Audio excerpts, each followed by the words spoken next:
This is the X-Zone Broadcast Network, broadcasting worldwide on broadcast affiliates and satellite program providers, including CNN Broadcast Network, Sirius Satellite Network, Star Media, Good News Radio Network, Angel Broadcast Network, Wiki Broadcast Network, and WPBN TV. For more information on the X-Zone Broadcast Network, visit us at www.xzbn.net.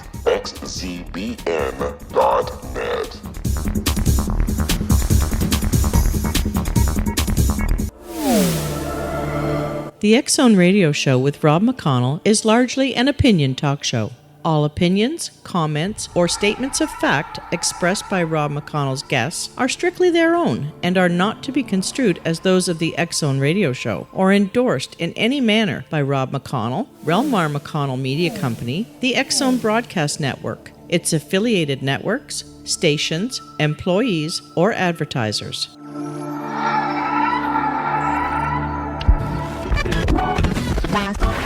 All Hit Radio.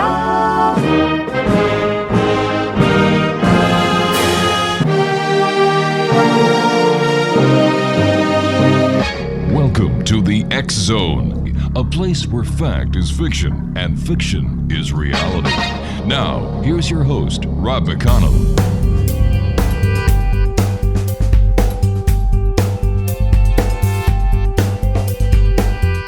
Welcome back, everyone. This is the X-Zone. I am Rob McConnell. We're coming to you from our broadcast center in Hamilton, Ontario, Canada, around the world on Radio X throughout Europe, around the world on the Talkstar Radio Network, and of course, the X-Zone Broadcast Network. If you'd like to check us out online, it's very simple, X-Zone Radio TV on all major social media sites. Our radio website is www.xzoneradiotv.com. And to find out what other great programming we have for you, 7/24/365, visit us online at xzbn.net.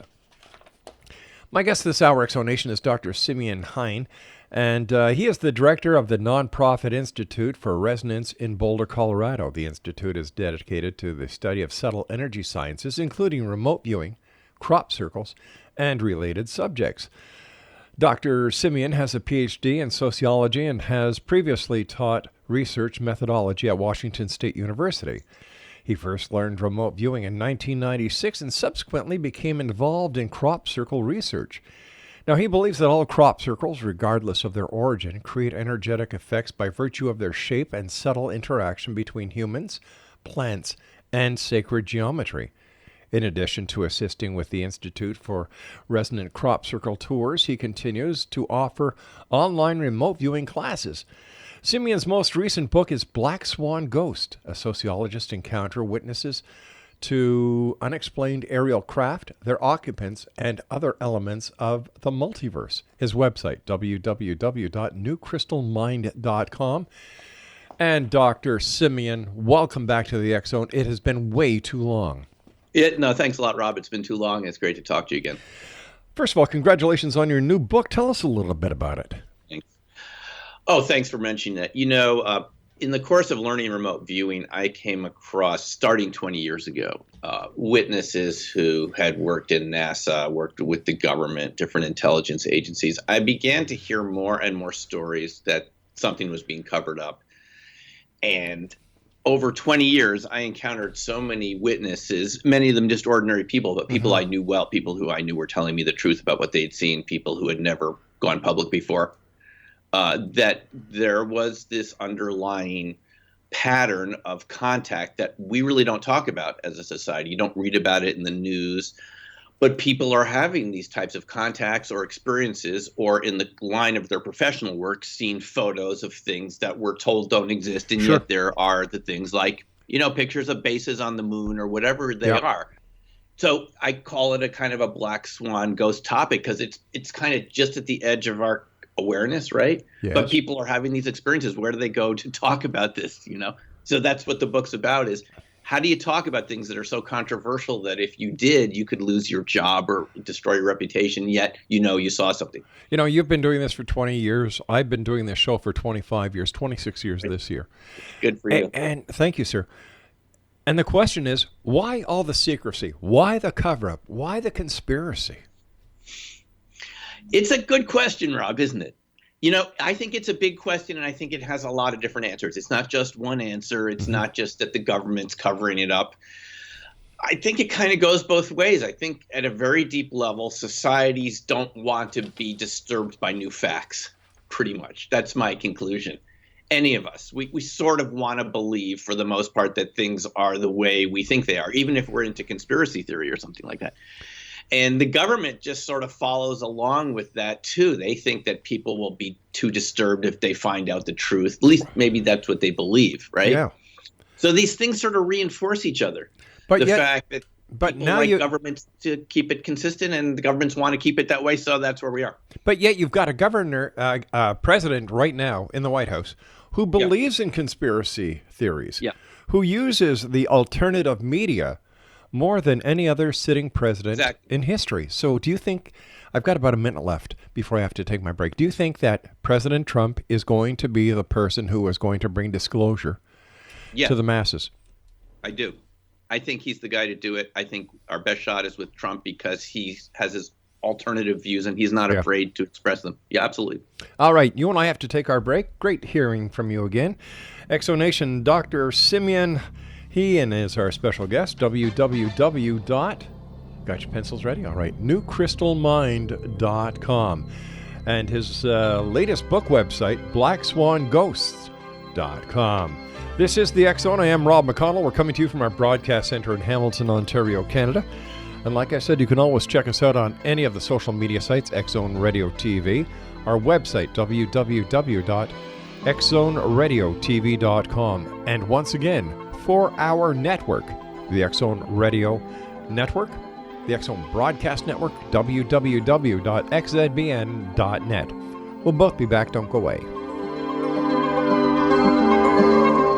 Hi everyone, Rob McConnell here, and I wanted to spend a moment on internet streaming. Everybody has heard about internet streaming, but not many know much about it. Did you know the internet streams just about everything? Movies. From new releases to old classics. TV shows. Almost every show, every episode, and much more. But the question has always been, how do you do it? Well now, thanks to the folks at 123 Ready TV, I have the answer for you. They have developed a simple program app, 123 Ready TV, that you install on your Windows PC, Android smartphone, or Android tablet that can have you streaming like a pro in less than 5 minutes. You truly won't believe how much is available or how easy it is to do until you try. And for a one-time cost of only $19.99, this product is a real winner. To learn more about 123 Ready TV, visit our website at www.xzbn.net.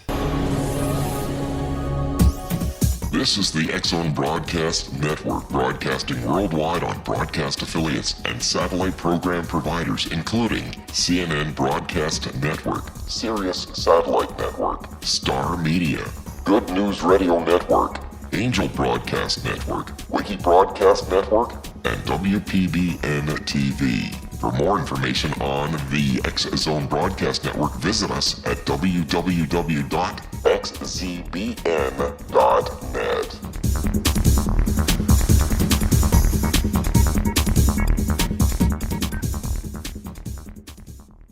How would you like to be able to read other people's minds? Well, the next best thing is here. When you know how to read a person's name, you know how the person thinks, feels, and behaves. Each letter in our name holds a key to unlock our true essence. Our name contains both our gifts and challenges in this lifetime. Mnemology science discovers personality secrets hidden in the placement of the letters of our names, including the first and last impression people remember about us. Sharon shows us how to interpret the arrangement of letters as outlined in her book, Know the Name, Know the Person. Sharon Lynn Wyeth created mnemology science after 18 years of research and testing her theories, and has supported thousands of people around the world in understanding themselves and others better. You'll enjoy Sharon's unique teachings as she shares her system to learn the gifts behind your given birth name. Even if you don't like your birth name, there are jewels in this book. If you're thinking of changing your name, ready to name your child, or wanting to get along better with others, this is the book for you. If you'd like to improve your relationships and change your life for the better, get the book today, Know the Name, Know the Person, or visit www.knowthename.com. That's www.knowthename.com. Take a step back in time and discover old Florida cuisine at Marsh Landing Restaurant in Fellsmere, Florida. Enjoy delicacies such as frog legs, gator tail, catfish, and swamp cabbage, or enjoy the more traditional cuisine such as hand-cut Angus steaks, ribs, and seafood. Join us for breakfast with a southern flair featuring sweet potato pancakes, biscuits and gravy, and much more. Planning a party? Marsh Landing's private dining rooms can accommodate groups from 8 to 80 people. While you visit, enjoy the historic pictures, artifacts, and stories that line the walls. Marsh Landing is truly a unique experience. Marsh Landing Restaurant, 44 North Broadway in historic downtown Fellsmere, or visit marshlandingrestaurant.com. Marsh Landing, old Florida cuisine at its best.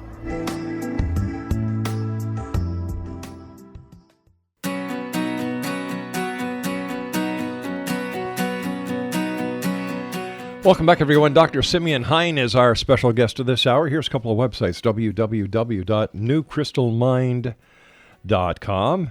And the latest book that Dr. Hein has put out is entitled, are you ready for this? Black Swan Ghosts, a sociologist encounters witnesses to unexplained aerial craft, their occupants, and other elements of the multiverse. That website is blackswanghosts.com. And where can people get a copy of your book, Simeon? So far, it's just on Amazon. You can get a print version, which is pretty nifty looking, and for a little bit less, you can get a Kindle ebook version. I hope to have it on the iBook store, Apple iBook store soon, too. All right, so you talk about remote viewing, you talk about crop circles, and you talk about UFOs. When did you get involved in in remote viewing? Yeah, Rob, that was shortly after I finished graduate school. I was teaching statistics, and I took a break for a couple of years just to look at other things. And someone was talking about remote viewing on my community radio station in Boulder, Colorado, right, who was Dr. Courtney Brown at the time, still a political scientist at Emory University. Yep. And he was saying things to me that seemed unbelievable. And yet the guy was a Ph.D. in political science. He also studied chaos theory like me. So I sort of thought, well, can't be all that bad, right? And he studied research method statistics. So I got his book. I almost put the book back on the shelf in the bookstore. I went to the bookstore the next day and I almost put it back. And that little voice in the back of my mind said, you should go back and get that book. Right. I walked out the door, I turned around and went back and got the book. And so you can see I was partly skeptical. And I didn't think that the average person had any so-called psychic ability. That's what he said the remote viewing project that the military had done for 20 years showed to us. It was a military intelligence, special access project for the U.S. government. The Russians had been doing it for a while, and the U.S. initially wanted to disprove it. They didn't want to worry about it, but they found it worked, and they created their own psychic spies, and then it was declassified in 95. Courtney started teaching it in 96. Anyway, I heard about it when he took his course in Atlanta, Georgia, 8-day course, and to my surprise, it really did work. I couldn't explain how it worked, but within a couple days, I had some really good sessions. Basically, what that means is there's a hidden target that your monitor has ahead of time. They give you some random numbers and ask you to describe the picture or the target or whatever. And I had some that were really good. They surprised me. They were that good. And you don't know how you do it. It just sort of comes out of your unconscious mind, but you write down everything that you're perceiving. You think you're making it up because you don't see the target picture until later, your so-called feedback. Right. But there it was. It worked. I didn't know how it worked. I'm not sure I wanted it to work, but I don't think I've ever recovered from that. So how would you describe remote viewing to listeners who may be tuning in for the very first time, listening to you and I, and hear the words remote viewing, and they're saying, what is that? Good question. It's a name that they gave to this project, this technique. They couldn't find any other way to describe it. It's perceiving non-local information. Some people call it anomalous cognition. It's perceiving people, places, events that are far away from you physically, but accurately describing them without using your physical senses. So you're picking up on some sort of vibe or frequency, kind of an analogous way to a radio signal. Just on a radio band, you know there are lots of channels, and just because you're not perceiving one, you still know it's there. It's kind of like that. Most of the time, we're perceiving the reality around us through our eyes and our ears, our physical senses. But there are other channels, a lot of them, and they relate to other things that are going on, and you can somehow tap into the resonance of that signal. That's why it's not really remote viewing. You're not necessarily viewing, you could be perceiving other types of information, and it's not really remote in the sense that the signal is kind of next to you, is like in the air, the same way radio signals are. It's there. So how do you differentiate between the signals you're getting that are anomalous to the signals that you are getting pertaining to your target? Yeah, you really don't know until the end of the session, and that's what makes it so challenging, Rob. It's a good point. Your job is to write down everything you perceive during the session. Right. You have to trust that it works. Your conscious mind has no way of verifying during the session if you're making it all up or if it's 100% accurate. You don't know. And when the session is done, you are given your target picture for the most part, and you can see how much of it was off target and how much of it describes that particular scene. And you'll find, as what the statisticians found, you're getting a lot more than you should be if you were just guessing. Wow. And it proves that it works. So people are very good at it. Who would use remote viewing, Doctor? Well, I think we all do it, Rob. I think we all do it naturally all the time when it matters. You know, everyone gets intuitive feelings from time to time about their surroundings, the people are around, or specifically family. You know, you get this feeling to call a family member or something. Maybe you've heard cases, people on the show may have talked about, where someone passed away and the other person just called right around that time. They had a feeling. Sure. I think it's a natural ability that's built into all of this, all of us. Nature built it in because it has survival value. And it can be augmented. It can be worked with and fine-tuned. And that's what the remote viewing project for the U.S. military did. They wanted to get people that could be good at it to use it for espionage. I understand that Uri Geller, the famous spoon bender, has been using remote viewing as well for the military. Yeah, it's true. Apparently there's that video. I think you're referring to the same information I saw. There's a video on YouTube about it that he says he's been working for governments for a long time. Interestingly enough, he was one of the original subjects that they tested to see if it was real. They got him to come over from Israel. He went over to Palo Alto to work at Stanford Research Institute, as it was called at the time. Now it used to be part of Stanford University. And they tested him. Russell Targ and Hal Puthoff tested him. Yep. They did some targets for the CIA, and they kind of blew him away. He was really good. Whoever says that Uri was just like some sort of fraud or something, it's completely wrong. He was really good. You talk to the people that worked with him, he did what he said he could do. I agree with you 100%. In fact, we've had Russell Targ on the show many times. And, sure. And, you know, he says that Uri Geller is the real thing. But how did you go from remote viewing, Doctor, to crop circles? Good question. Courtney Brown gave us some crop circle targets as remote viewing targets because not at the beginning, towards the end of the week in the first course, because once you view ordinary targets, you know, like mountains and landmarks and, you know, Eiffel Towers and Washington monuments, things like that, ordinary targets that you can verify, it's kind of fun to give the viewer anomalous targets where you really don't know what's going on to see if you can learn more information about what's happening. And in the middle 90s, no one knew what was making crop circles. And I didn't even know what the word meant when I took his course in 96. I had never heard of crop circles. I mean, coming out of academics, no one talked about that in a university.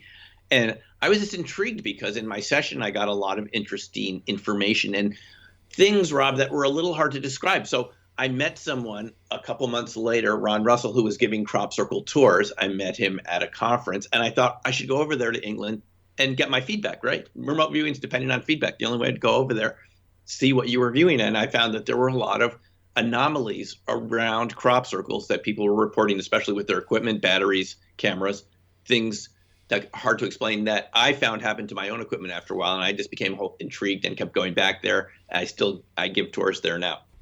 So what is your analysis of what a crop circle is based on your experience?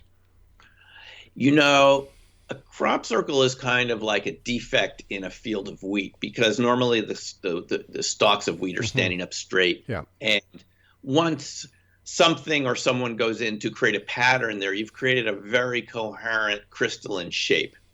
And it looks pretty from the air. It looks kind of amazing. It kind of has an otherworldly feel, but we found seems to have superconductive properties or something like that, because it can short out your equipment pretty quickly. And that doesn't happen normally in a wheat field. So it's a very, coherent, symmetrical shape often that seems to have electromagnetic properties that are very hard to describe why they exist, given that you're just dealing with wheat. But it has something to do with the shape and energy, and you interact with it in a way that's hard to explain. Is there an ET connection when it comes to crop circles? Yeah, I think there is. And there's been a lot of debate about this for a long time. But in Black Swan Ghosts, I interviewed a witness, Louise Vobes. She's no longer with us. She's passed on. But she described picking huckleberries in Usk, Washington, and seeing a disc come over and flatten plants as it left. Not in a crop circle form, Rob, but just it flattened a straight line of plants flat to the ground, she said, as it left. It was such a scene that the military actually came up and sealed the area off. People left out of fear, and it called the sheriff. The military came up. The area was closed off for a week. But she is an eyewitness to the fact that these vehicles, wherever they're from, if they're ET, we don't know exactly who's in them, are connected to flattening plants. I've heard about that for a while, but here's a witness I know that said they saw it. So I think there is some connection. In more recent times, people make a lot of them too, but they're equally energetically active. So in my view, all types are real. Based on your experience as a remote viewer, have you ever tried to remote view the contents of a UFO or the occupants of a UFO? We have. And what have you found? It's very interesting to do that. We've sent viewers onto these craft. You just give them a good picture of the particular event, and then you tell them to move inside. You don't tell them what they're looking at. You say move inside and describe. Move inside what you're perceiving and describe. A variety of types of technology that seem very difficult to have the vocabulary to describe from our point of view. It's more advanced technology. People have encountered different beings. They have encountered the sense that they're being watched while they're doing the viewing session, which is pretty rare but pretty startling when it happens. The feeling that the beings on the ship are viewing you back. Ooh. I don't know how that's possible, but that's what they described to me. And sometimes we've traced these objects back to where they come from. It could be far away. It could be other dimensions. What quickly happens, Rob, is you start to get to the edge of your vocabulary. Remote viewing is only as good as the words you can use to describe what you're perceiving. It's hard enough to describe an ordinary target during an RV session, right? Because you don't know what you're seeing. But a target like an ET or a Unexplained Aerial Craft target is even more challenging for the most part, unless it's something that's just conventional, because you're dealing with things you've never encountered before. But they're a lot of fun, and I think it's very good exercise for viewers to do this. Keep in mind, you can't verify it at the end, but it's still a lot of fun to do it. All right, Dr. Simeon Hein is my special guest. Here's a couple of websites, Exonation. The first one is his blog at www.newcrystalmind.com. That's newcrystalmind.com. And for all the latest information on his new book, Black Swan Ghosts, a Sociologist Encounters Witnesses to Unexplained Aerial Craft, Their Occupants, and Other Elements of the Multiverse, that website is blackswanghosts.com. Now, we have to take our news break for the bottom of the hour, but Dr. Simeon Hein and I will be back as we continue investigating the world of the paranormal and the science of parapsychology right here in the X Zone from our broadcast center in Hamilton, Ontario, Canada. If you'd like to send an email, xzone at xzoneradiotv.com, on all social media sites, Xzone Radio TV, as well as xzbn.net. And our network website is www.xzbn.net. This is the X Zone. I am Rob McConnell. Dr. Simeon Hein and I return on the other side of the news. Don't go away.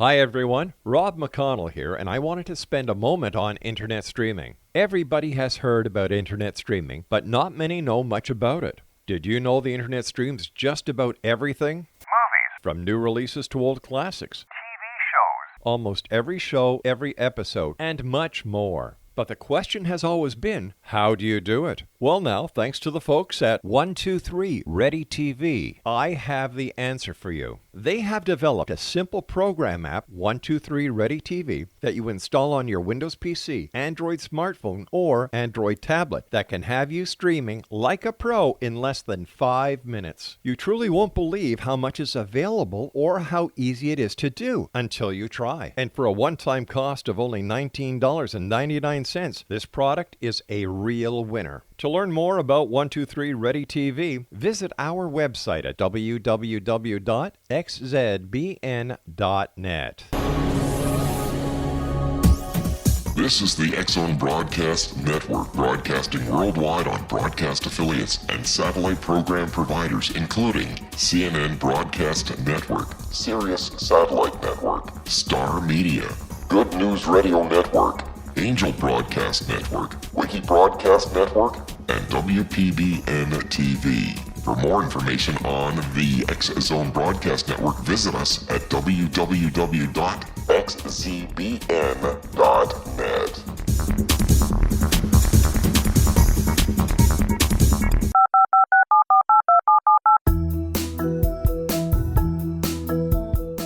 Did you know that when you're on the road with limited data or Wi-Fi, you can still listen to the X-Zone Radio Show with Rob McConnell, The Science of Magic with Gwilda Wiyaka, X-1, Dimension X, Space Patrol, and every minute of the X-Zone Broadcast Network by calling 213-401-0080, courtesy of Audio Now. No smartphone, app, or internet needed. It saves your data plan and it's free if you have unlimited minutes. Call 213-401-0080 to listen on any phone, anytime, anywhere. Remember 213-401-0080 for the best of the paranormal, parapsychology, and sci-fi radio programming anywhere, 24/7, 365.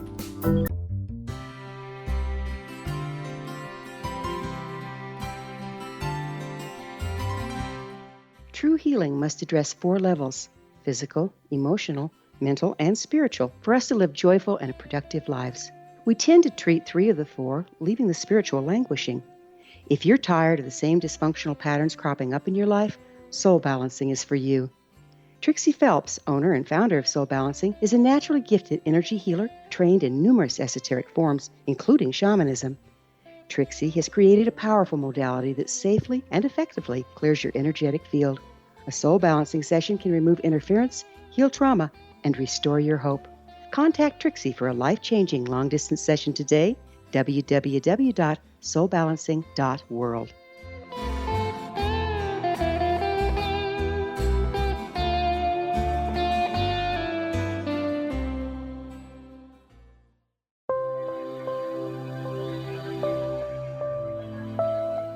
There's a legend shared by many indigenous cultures of a time when the nations were cast to the 4 corners of the world. Each nation was given a body of sacred knowledge that held a different portion of the truth to preserve. True reality could not be known until all the nations reunited, combining the information. If a single one was missing, the world could not be reborn and darkness would prevail. The Science of Magic Radio is dedicated to reuniting the sacred knowledge. With the understanding, none of us has all the answers, but together we can open new perceptions and possibilities. Through our combined vision, the world can be reborn into a place where darkness no longer prevails. Join me, Gwilda Wiyaka, and the Science of Magic daily on the X-Zone Broadcast Network, xzbn.net, or visit us at thescienceofmagic.net.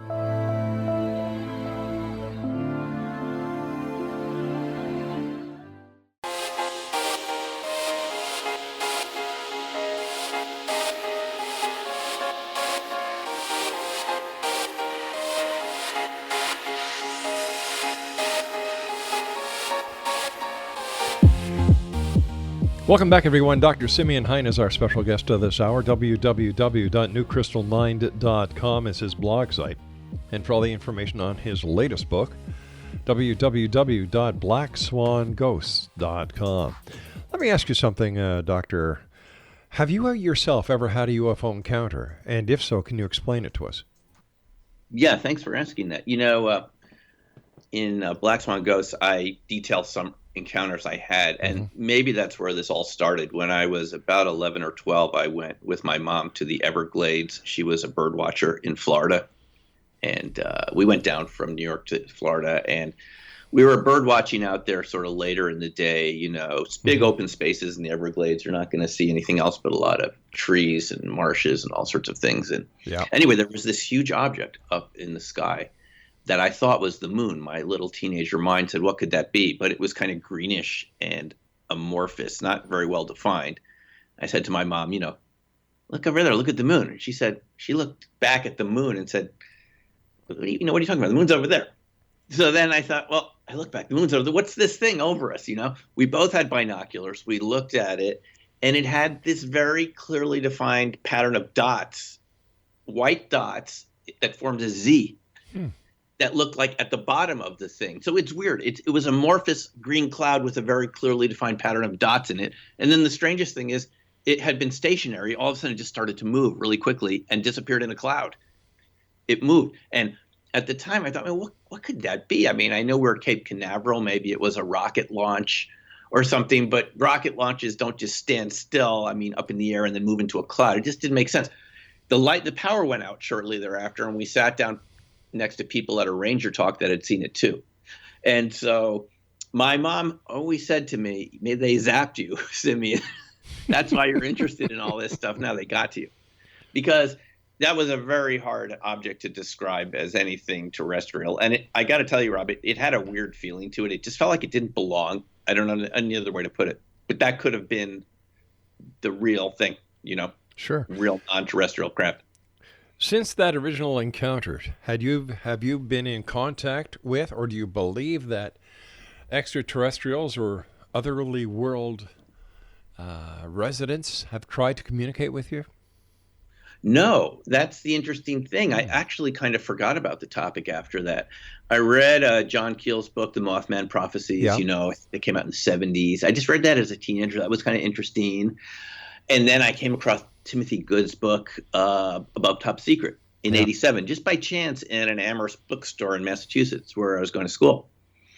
But it wasn't something I ever talked about with anybody because at college, I just didn't find anyone interested in that. And it never came up. And then it really disappeared when I went to graduate school, Rob, because, I mean, that's not something they talk about in graduate school, is it? In the social sciences. Not really. It's a pathology in social science. Like people who see that, they have something, they have a mental disorder or something. They're marginal people. So it really disappeared. I'm telling you, I never thought about it very much. It just was way back there. What was that sighting? Until 96, when I came in contact with remote viewing, and I started working for Courtney as a teacher. Mm-hmm. He liked my viewing style, he liked the fact that I had a degree. So I taught at his institute, Farsight Institute. And people showed up there who had been associated with the government in one form or another who wanted to tell us what they had seen. People who maybe thought no one else would believe their stories. You know how it works. They just start talking about it after class. And I found that fascinating because they were very credible people. So the whole topic kind of came back. But it wasn't something that I followed or really never been to a UFO conference. I don't think I'd had many discussions about it with anybody until 1996. That's when it all started again. What happened in 1996? Well, the remote viewing class. I see. Yeah. I see. So using your remote viewing, what have you discovered about yourself with the ET experience that you had? Well, what we've learned from remote viewing is we have a much larger mental capacity than we're taught in school. We can get contact with a broader range of frequencies. Many people maybe are familiar with the idea of channeling. Yes. Maybe they have their own favorite channel. So people who know that you can switch to another mode of personality, and not in a destructive way or a mentally ill way, in a deliberate, intentional way to bring forth other information. I've been around enough channeling to know that it's a real phenomena. The people are not making it up. I mean, listen, when I first saw it, in 1996, same year, I went to, UFO conference. I encountered the entity named Bashar, channeled by Daryl Anka. I mean, I got to tell you, for the first 10, 20 minutes, I thought he's faking this, right? I had never seen channeling before. But after about half an hour, 40 minutes, I said, no one could keep talking that quickly unless something was really happening. And I said, there's some real information here. So we have a broader range of capacities that we're really not taught by our society. And that's what it teaches us. Now, what you do with that is up to you. Right. But it's there, and it gets deeper than that. There's other phenomena like psychokinesis, PK. I've seen very good demonstrations of this while teaching RV in Japan. My students just said, you got to go see this guy. He was very good at it in the south of Japan near Nagasaki. And I visited him a couple times. I know that the U.S. government had evidence that the Soviets were doing it back in the 70s. So PK is a real phenomenon too. So the real question is our definition of reality incomplete? The formal scientific definition that we've all learned in school, is that just basically inadequate and incomplete? Why do you think that the truth has been suppressed from the public when it comes to our abilities and the abilities that we inherently have? The programs, Rob, that these came out of are all compartmentalized. I mean, you know what that means. They're special access programs. You're not allowed to talk about it even to your superior officers. You sign non-disclosure agreements saying that you won't talk about it. And the people who are in that program talk about it pretty openly, like Russell Targ can. Yes. But even he, Russell had to wait a while until recently for it all to be declassified, right? He came out with this wonderful movie called Third Eye Spies. Yep. Maybe he mentioned it. Yeah, it's excellent. Probably the best RV movie that's out there. He and Lance Mungia put it together. Now, he said he had to wait for things to be declassified. So the declassification process is slow. The people who are in it don't want to violate their secrecy agreements. And it's pretty slow to come out to the public. I think it's too slow. I think the public paid for it. The public should get it if it doesn't pose any security risk to release information. It's pretty slow, though. I don't think the government necessarily suppressing it, but they don't really have anything to gain by releasing it. They only have something to lose if they violate a security protocol, right? They don't get anything by actually opening it up, and they could get punished in some way. So there's some weird incentives not to talk about it. I don't think it's that the government doesn't want people to know. They're just really concerned about protecting the security around these programs. And maybe some of it's still going on. They don't want that to come out if something's going on around. So it's a slow process, but I think people like you and me and those listening to the show, we have to demand that we get the information. We're the ones that need to open it up. And it will open up if we insist that it does, I think. I agree. How are all these topics, Simeon, connected to theories about the multiverse? Well, that's a really good question. And, for a long time, people were looking at quantum mechanics as some sort of physics theory that might explain some of this. But in fact, it was Russell Targ who told us a couple times at the RV conferences. He says, I don't think this has anything to do with quantum mechanics. And I have to say I agree with Russell now. We have newer theories that go deeper beyond quantum mechanics that explain how there can be parallel realities. Mm-hmm. One of them is called the many interacting worlds theory. It's a very recent version of multiverse theory. But basically the idea would be that there are many different versions of the reality that we see in front of us. We're only seeing the one that we're interacting with, but that doesn't mean other ones don't exist in the same physical space. They're just at a different frequency. So you might not be tuned into them. Right. And I think multiverse theory goes a long way to explaining a lot of these phenomena, especially the latest versions of multiverse theory. Even the authors of that theory said they can't rule it out, that their theory doesn't talk about it, but it's certainly possible that we interact with other worlds. And I think that's what's going on. And what that would mean, Rob, is a lot of the things we experience are not necessarily extraterrestrial. They could be coming from alternative parallel realities that are right next to us in a sense. Sure, and that makes a lot of sense. Yeah. I think it explains a lot, and to me, it simplifies it a great deal. And you don't have to look at these phenomena anymore as paranormal. Mm-hmm. In a multiverse, they're normal. They may not be common, but they're certainly not abnormal. All right, let me ask you a very, very down-to-earth question. How will society be affected by some of these theories, some of these ideas? I think in a positive way, Rob, because I think for too long we have been marginalizing people that experience this phenomena and defining them in a negative way, right? Mm-hmm. But I think if you look at a lot of what children say that they're perceiving, people that have special abilities, I think we need to realize that the human being has a variety of frequencies they can operate at, not just the main one that we're taught by society, the main conscious frequency. And then we have these abilities, and we should explore it and redefine it as a positive thing. It's a part of being in a multiverse.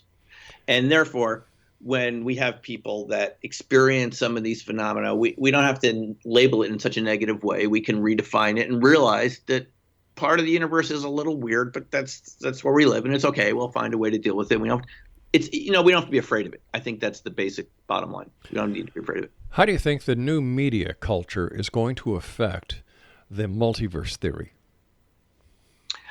It's a perfect time for it to come out. I mean, look, we have all these different channels. We have your radio show. We all have our own blogs if we want to, right? We can actually have more freedom now than we ever did before to express ourselves. We can't be censored very easily at all. Look what's going on just with WikiLeaks this week. I mean, it can be reversed, right? Exactly. The centralized powers can get hacked, and all of a sudden you know everything they've been doing, right?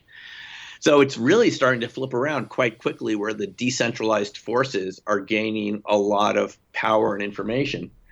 And that's really what we need for this to happen. We need a lot of different people to express their points of view. And I think the more information we bring out, the better. And I think that's the time we're in. And I think we can really do it in a good way. I think the older media channels, if they don't adapt, will just simply become obsolescent and no one will listen to them anymore.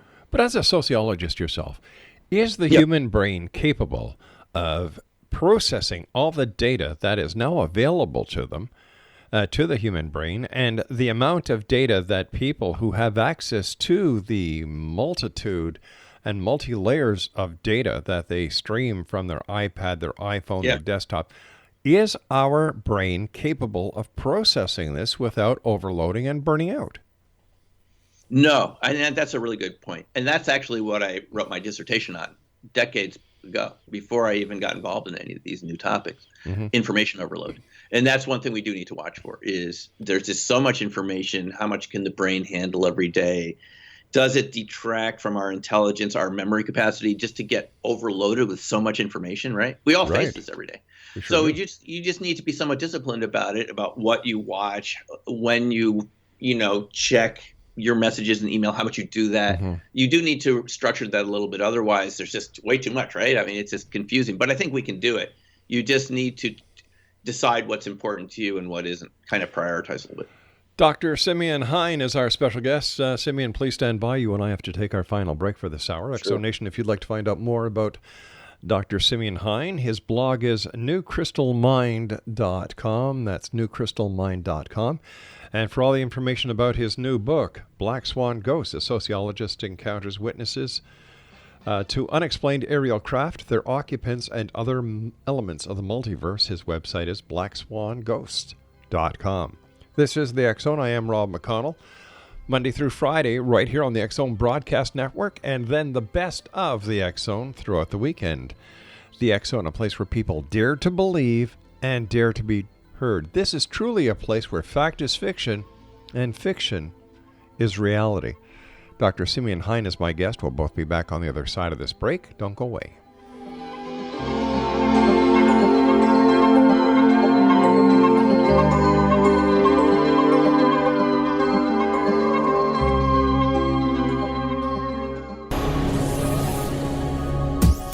This is the X Zone Broadcast Network, broadcasting worldwide on broadcast affiliates and satellite program providers, including CNN Broadcast Network, Sirius Satellite Network, Star Media, Good News Radio Network, Angel Broadcast Network, Wiki Broadcast Network, and WPBN TV. For more information on the X Zone Broadcast Network, visit us at www.xzbn.net.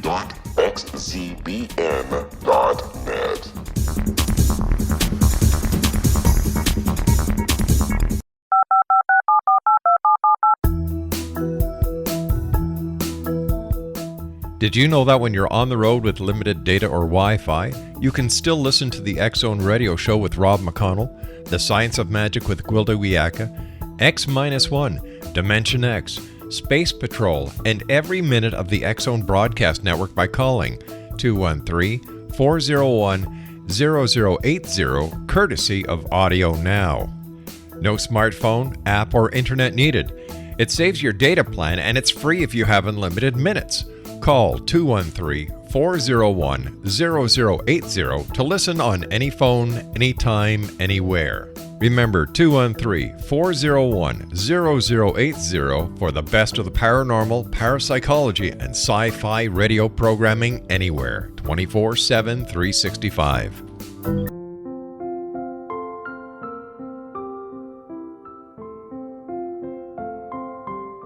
I am Dr. Carl O'Helvey, founder, president of a new cancer foundation focusing on evidence-based physical, mental, and spiritual interventions, including natural cancer cures, prayer, meditation, affirmations, nutrition, and other related holistic cancer prevention and cure modalities. These are used in cancer education, research, and financing care. I ask for your help to continue this important work by donating at www.holisticcancerfoundation.com.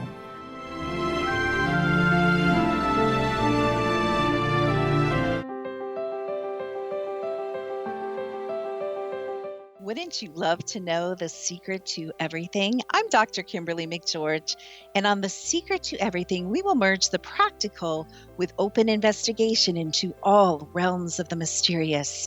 We will talk to cutting-edge alternative health practitioners, those who inspire and motivate you in business and life, and of course, we will share stories of the paranormal, conspiracy, and cryptozoology.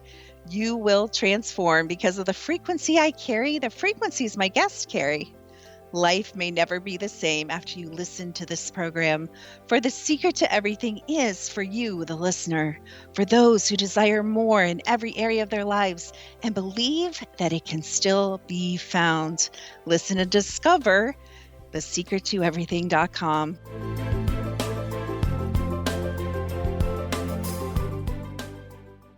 Little children aren't the only ones afraid of the dark. Millions of soldiers return from war zones with PTSD, anger, frustration, fear, and loneliness, much of which surfaces during the darkness of the night. You have the chance to change the lives of these American heroes. Songs and Stories for Soldiers.us provides free MP3 players for these men and women. With a list of 3 million songs in 16 different styles, 100,000 audiobooks, and 30,000 old-time radio programs, every veteran can find something to soothe and comfort them at no cost. All our players contain an 8-hour audio program designed to help veterans fall asleep. With 1,500 plus vets now participating, it's our goal to deliver 10,000 audio players this year. Go to our website at songsandstoriesforsoldiers.us. Help us help a veteran make it through the night.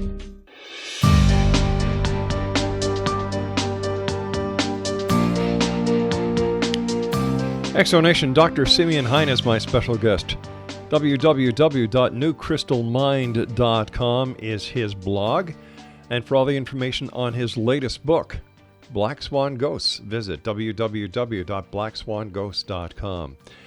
You know, Simeon, we were talking about the smartphones and the amount of data. A new study came out that basically said smart cars make stupid drivers. Because drivers seem to put their faith in technology and stop using their natural senses in order when they're driving. And I'm saying, well, wow, if that can happen during the driving, what are we doing to our kids who have all these smartphones, all these smart pads, and everything else? Good question, Rob. It's kind of a disaster in some ways because we know that pedestrian fatalities have been going up ever since the iPhone was introduced. That's why in the United States, insurance rates have been going up for cars. People don't have that, the conscious mind capacity, as we've been saying through the whole show, is kind of limited. Yeah. And if you put too much signal in there, it has to take away from other areas, including driving ability, visual perception, all these things. And if you have all those screens in the car and all these things, electronics, it's true. I mean, smartphones in some ways make dumb people smart electronics. It's something we have to decide how to deal with because people are distracted now. It's a serious situation. It's something we have to address. I like to bike a lot, right, where I live and in Boulder, Colorado. But I'm concerned about the number of people that are looking at their phones. And I'm saying, are they going to see me if I go through the crosswalk, right? Exactly. We know they don't. And driving is something that should be getting safer, just like aircraft safety. Mm-hmm. It's not. It's going the other way, and it's due to all the smartphones and the electronics in the cars. So we're going to have to find some way to deal with it. I don't know. Self-driving cars, they're a ways off, but we have to find a way to deal with it.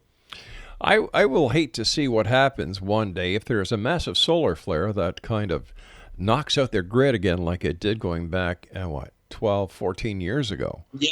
You know, what's going to happen? People are going to be stuck. I'm waiting for this one, Rob. It's true, but it's going to happen. Exactly. We've all become very dependent on this stuff, and it's so weak.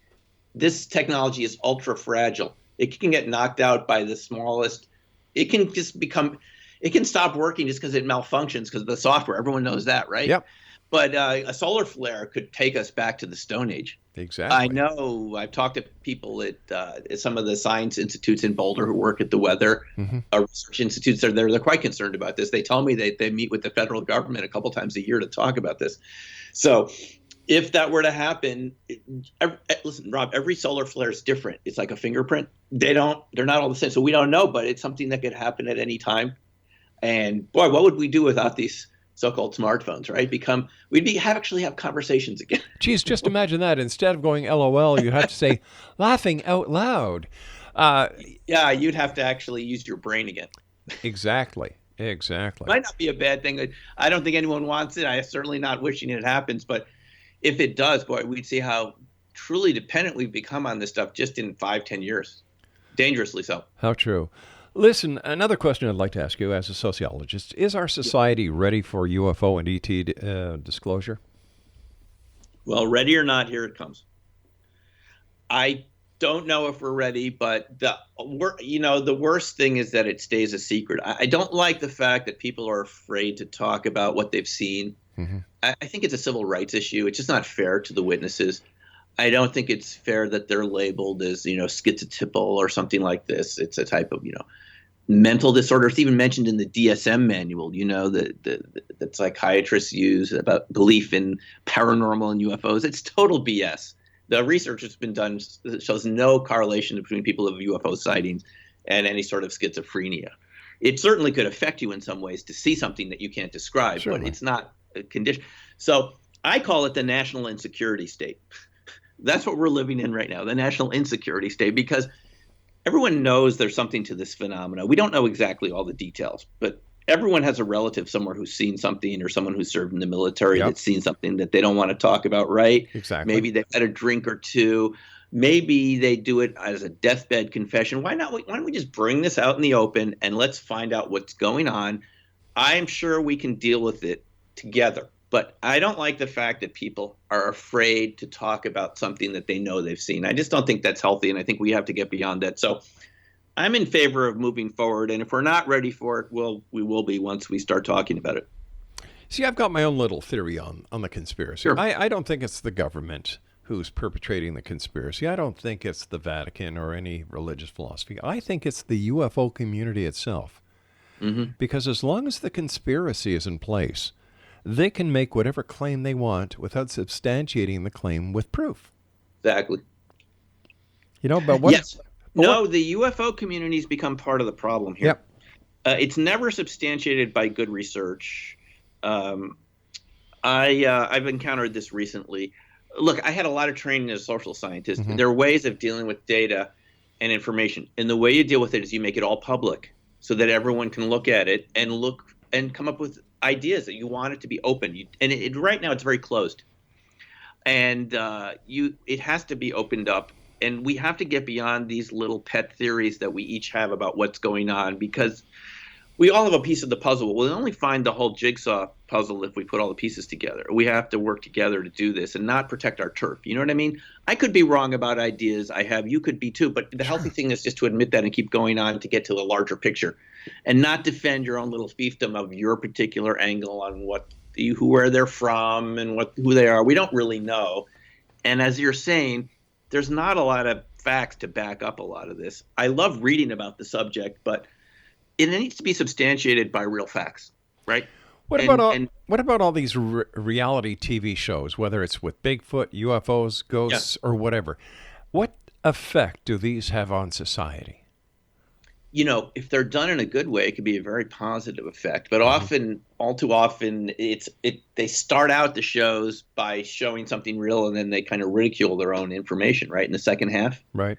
You know, our own Defense Department here in the U.S. paid for a documentary in the early 70s, UFOs, Past, Present, and Future. UFOs, I think it was called UFOs, The Contact Has Begun, UFOs, relabeled Past, Present, and Future. And it was produced by Robert Emenegger, who worked with President Nixon. Yeah, excellent documentary. It's on YouTube. Yeah. And excellent documentary. Filmed in the Pentagon. They had unlimited access to anything they wanted. The government, for some reason, the Air Force, pulled it about a couple weeks before it was supposed to be released. And it just became a small thing instead of a big thing. But they paid $250,000 for the film. Listen, that's a very good film. There's no ridicule in it. So it can be done in the right way. They did it that way. I don't know why it doesn't have that stature now, but our own government has come pretty close at times to telling the truth about it. For some reason, every time they pull back. But I ultimately agree with you. It's not a question of the government doing this. It's a question of all of us just demanding that the truth come out about whatever it is about this subject, whatever the truth is. I love what you said about, the jigsaw puzzle, because I've used that so many times. Oh, you have? Yeah. Where we all have a piece of the jigsaw puzzle to every mystery in life in our pocket. All we have to do is go to a big table, put our jigsaw puzzle pieces on the table, and work together on the jigsaw puzzle until it's complete as a unit, as a family, as a species. Yeah. Listen. I agree with that approach. I attended that event called the Citizen Hearing on Disclosure in 2013 at the National Press Club. Right. Put on by the Paradigm Research Group. I think that was Stephen a very Bassett. serious... What was that? Put out by Stephen Bassett. Stephen Bassett. Yeah. They had 5 retired congressmen, a senator. I got to talk to all of them. You had lunch with the senators and Congress. It was really good. I thought it was a very serious effort. The media just chose to ridicule it. I was talking to the New York Times photographer there. He said, "This is the best material I've ever seen." He said this to me. I asked him what he thought about it. The best material I've ever seen. I can't get them to send anyone down from New York City to cover it. Oh, wow. Can you imagine that? Excellent material, some really good witnesses, people from the military, Colonel Oscar Santa Maria from Peru, who had gotten in a dogfight. I mean, they'd ordered him up over a base to get in a dogfight with this object that absorbed all of his 30 millimeter rounds, and nothing happened to him. Up and down, he couldn't catch it. And there's plenty of great witnesses, and the media chose not to report on it like they usually do, the mainstream media. Mm-hmm. And it's partly, we're not getting our dollar's worth out of the media. They should cover it and at least not make fun of it. They treated it so unscientifically, the Washington Post especially. I read their articles. It was ridiculous. They said they talked to psychologists and it's a type of a schizophrenia. Give me a break. Radar doesn't have schizophrenia. You have good cases on radar like that Flight 1628 in 1986 over Anchorage, Alaska, that the FAA. The JAL flight. Break. They had a meeting about it. Yeah. But I think the UFO community has to take a bit of the responsibility for the way mainstream media looks at them, because a lot of the stuff that they feed mainstream media is a bunch of bunk. I forget his first name, but his family name is Ventry. He's one of the MUFON directors in Pennsylvania. After Flight 370 disappeared, he put out a press release that Flight was MH370 was abducted by a giant UFO. Now, I know. There is so much BS in the UFO community, isn't there? And we have to clean that up. So you're partly right. I mean, it's been a lot of it, but this citizen hearing was a good attempt. Not every single witness, but the vast majority of them were really good. And it was just something that was seen as something not to take seriously. I talked to Merrill Cook afterwards. He said he was very convinced. He was a former congressman from Utah. He said he was very convinced by the evidence and thought it, at a minimum, was a flight safety issue. So if you could reach people like him, you could reach the entire Congress if they were willing to address it. I mean, C-SPAN could have turned on their cameras. Sure, they could have. They never did. Listen, Simeon, you and I have to say so long for tonight. I want to thank you so much for joining us. Anytime you're available, let me know. We'll get you back on. This is interesting stuff, and we have to get the word out. I really enjoyed it. Simeon, take care of yourself. Exo Nation, Dr. Simeon Hein has been our guest. www.newcrystalmind.com and www.blackswanghosts.com. I'm Rob McConnell. This is the X Zone. I'll be back on the other side of the news. Whatever you do, don't go away.